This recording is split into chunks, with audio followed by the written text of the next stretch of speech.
Praise God! Salamat po sa Panginoon. Ang bawat makarinig po ng boses na to ay mapagpala. Tandaan po natin, ang pag-ibig ng Diyos ay para sa lahat. Kaya po ang mabuting balita ay kailangang ipangaral sa bawat sulok ng mundo. Kung saan may maraming tao, kailangang ipangaral ang mabuting balita. Kaya po yung mga naglalakad dyan, nasusulat po sa John 3:16, gayon na lamang ang pag-ibig ng Diyos sa sanlibutan. Kaya isinugo niya si Jesucristo upang ang isang tao na manampalataya kay Jesus ay hindi mapahamak, bagkus magkaroon ng buhay na walang hanggan. Napakaganda po ng pangako ng Diyos.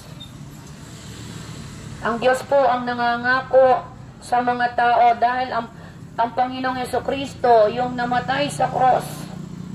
Kaya po ang Panginoong Jesucristo na siyang namatay sa cross, ang siyang tagapagligtas ng kaluluwa. Nakakalungkot lang po yung pinapamigay naming mga babasahin na andun po tinatapon. Kaawa-awa ang mga tao na nire-reject si Jesus Christ, tinatapon yung mga babasahin. Kaya mga kabataan, si Jesus Christ yung tagapagligtas ng kaluluwa. Without Jesus Christ, wala po tayong hininga.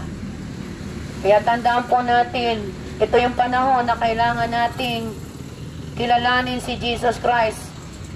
Kasi kawawa po ang generation na to pag hindi natin kinalala si Jesus Christ. Dahil si Jesus Christ yung nagbibigay sa atin ng hininga. Kami namimigay ng mga babasahin na andun, nakatapon lahat sa tapat ng school. Nakakaawa ang mga henerasyon na to na binibigyan mo ng babasahin, tinatapon. Patawarin ng Diyos yung nagtapon ng mga babasahin na yon. Mahal ang Diyos sa mga tao, ang inaayawan lang ng Panginoon sa atin yung kasalanan. Kasi yung kasalanan ang maghihiwalay sa atin. Kaya mga anak, ang tao ay nabubuhay hindi lamang sa pagkain, kundi sa salita ng Diyos na nanggaling sa bibig ng Panginoon. Kaya po yung mga kaluluwa natin, alalahanin din natin. Yung spiritual na buhay, isipin din natin. Kasi may impyerno at may langit. Yung mga tao nakikilala si Jesus, manampalataya, ililigtas niya. Pero yung magre-reject kay Jesus Christ, may condemnation po. Kaya po kami hindi nagsasawa na magbahagi. Kayo po ang pipili. Kapag tinanggap niyo si Jesus bilang tagapagligtas niyo, ililigtas kayo ng Diyos. Pero kapag tinatuan niyo si Jesucristo, may kapahamakan po.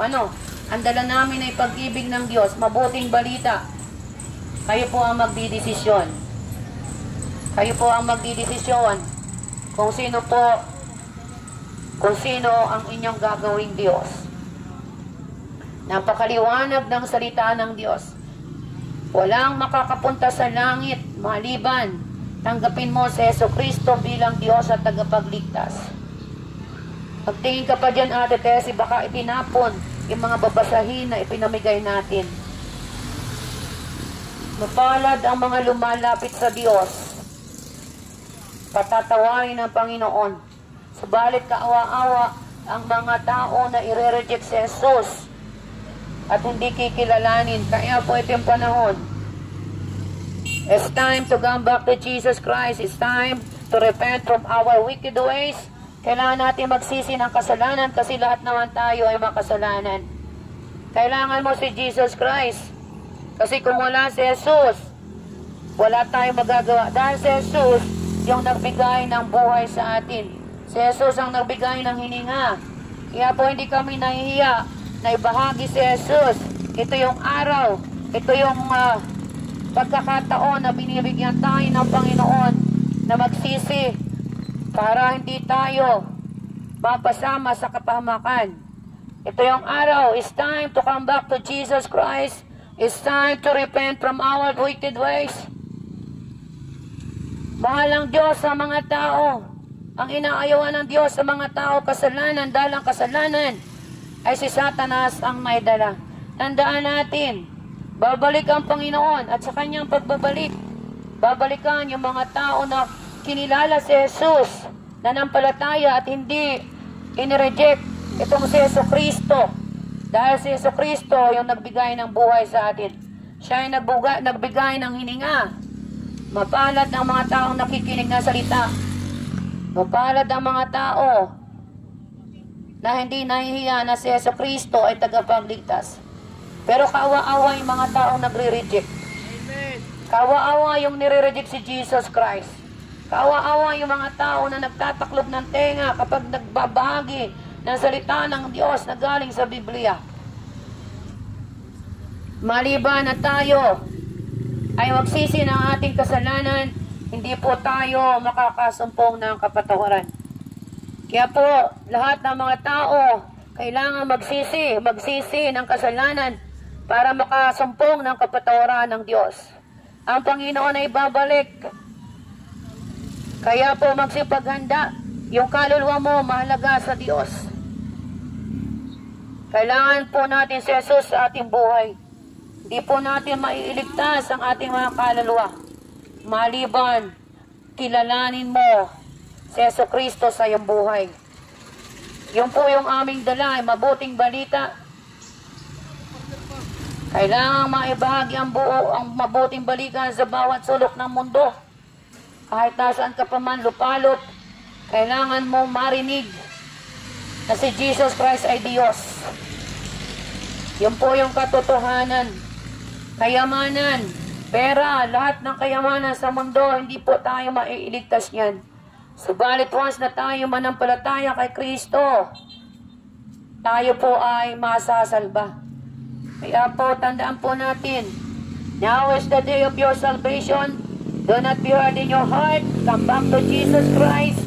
Repent from our wicked ways. Be born again. And be baptized with the water. And live holy life habang hinihintay si Jesus Christ sa kanyang pagbabalik.